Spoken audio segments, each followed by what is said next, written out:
Hi, everybody. Welcome back to 4AR People. I know we did not have a video last week due to the snow, so I hope you didn't miss us too much. But today I want to talk a little bit about a specific bill that has recently been filed, and it hasn't gone through committee or anything yet, but I do think it is so ridiculously invasive that it at least deserves some attention before it makes its way to committee so that we all have a chance to process the kind of absolute insanity that is this bill. So I want to talk a little bit about this. So stay tuned for the whole video.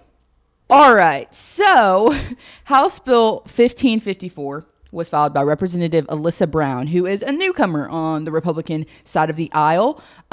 She is young, and she has some ideas. All right. So House Bill 1554 is an act to create the Assisted Reproductive Technology Reporting Act and for other purposes. So I know you're probably thinking, what does this mean? What does this mean? I'm going to tell you. So in the bill, it adds requirements, reporting requirements for like fertility clinics that engage in assisted reproductive technology. So what is assisted reproductive technology? The bill defines assisted reproductive technology as a treatment or procedure involving the handling of a human egg, sperm, and embryo outside of the body with the intent of facilitating a pregnancy. So that includes artificial insemination, in vitro fertilization, IVF, zygote intrafallopian fertilization, egg, embryo, and sperm cryopreservation, egg, sperm, or embryo donation, and a couple other things. So let's talk about these reporting requirements before I start giving commentary. So I want to just make sure we have a full understanding of what this bill actually does. So as for reporting requirements, so the Department of Health shall require fertility clinics to track and report key data points, including without limitation. So some of the things that they want to, that this bill aims to have the Department of Health report are how many embryos each fertility clinic creates in total through assisted reproductive technology, what happens to each of the embryos created, and the number of embryos that are negligently destroyed each year due to failure of a cryopreservation tank, perish due to natural causes during fertilization, development, or implantation, perish due to pre-implantation genetic testing, are intentionally destroyed at the discretion of the fertility clinic or the prospective patient. And then it says the fertility clinic shall specify why the fertility clinic or prospective patient chose to discard or destroy the embryo. And then it's like embryos that are relinquished by prospective patients to a clinic, are donated by prospective patients for research purposes, are created in each cycle. So it's a lot of things. And then it requires an annual public report. So within 12 months of receiving the annual assisted reproductive technology data from the fertility clinics, the Department of Health shall compile and publish a comprehensive report available for public use, cataloging key data points for research, accountability, and prospective patient use. That includes how many fertility clinics are registered to practice assisted reproductive technology, a percentage breakdown of the types of assisted reproductive technology procedures, success rate of each form of assisted reproductive technology, broken down by age of the patient, whether donor ovum or sperm was used, and the total number of cycles required for the successful live birth of a child per patient. And then compile and report the outcomes of each of the individual fertility clinic data collection points. And that's basically what the bill does. So let's talk about it. So, like I said, this hasn't been heard in committee yet. It will be heard in the Public Health, Welfare, and Labor Committee of the House first, I believe, on the 27th, which is probably when this is going to be posted. So stay tuned on that. I believe it is on the agenda for the 27th. But let's talk a little bit about how dangerous this bill is, to like say the least. Let's talk about it.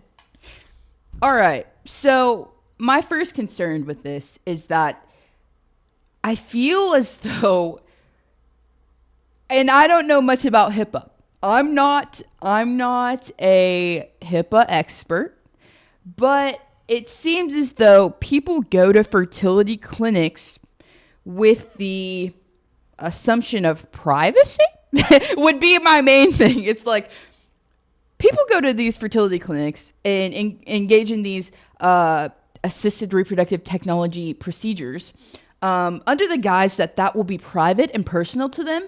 That is a private and personal decision, a private and personal journey. And so it seems wrong.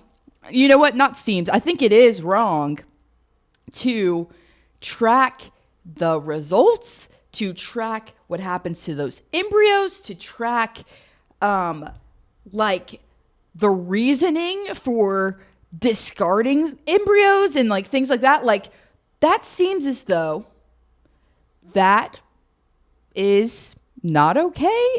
Like, I'm sorry if that's a hot take, but no, I think anyone watching this video can probably agree with me that you will go into a fertility clinic under the assumption that you will have it will be private. It will be not made to be public and not tracked in this weird way. And also it's like, what are you going to do with the information?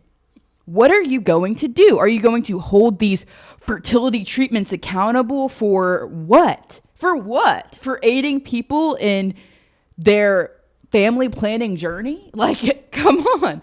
That's ridiculous. That's ridiculous. I do want to say this bill was also co-sponsored.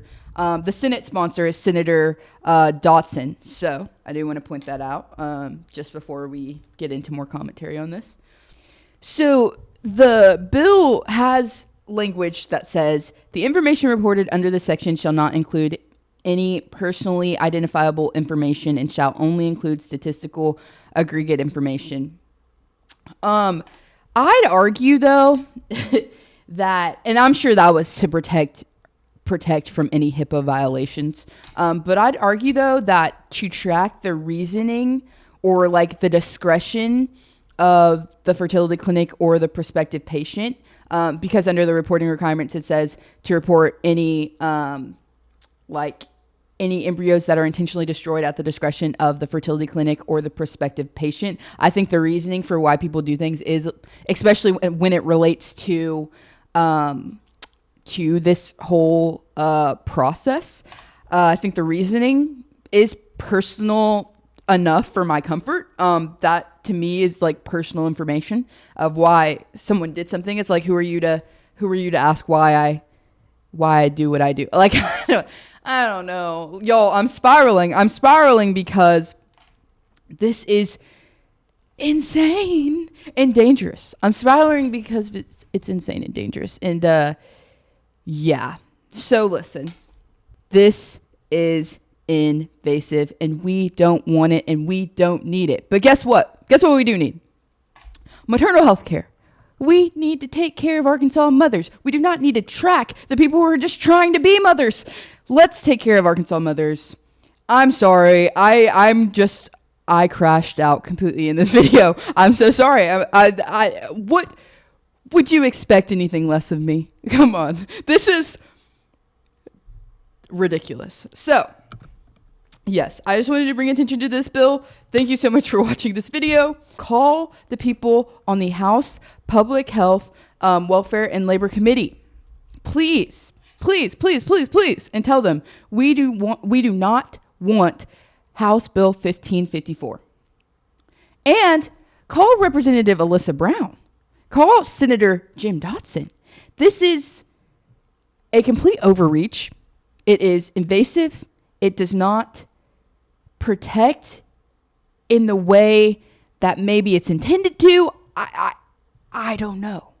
But it's not good for Arkansas. It is a bad bill. And let's make some noise on this. So, thank you so much for watching. Have a great rest of the day. Like, comment, and subscribe. Those buttons are there somewhere. Follow our legislative session coverage. We are on Instagram. We are on Twitter. We are on Blue Sky. We are on YouTube and Facebook also. So go check those out and definitely follow those for real-time coverage on what happens with this. And like I said, as this is being posted, this bill is most likely being heard in committee. So after you watch this video, go ahead and tune in over there on the Arkansas State Legislature website. And thank you for watching. Bye.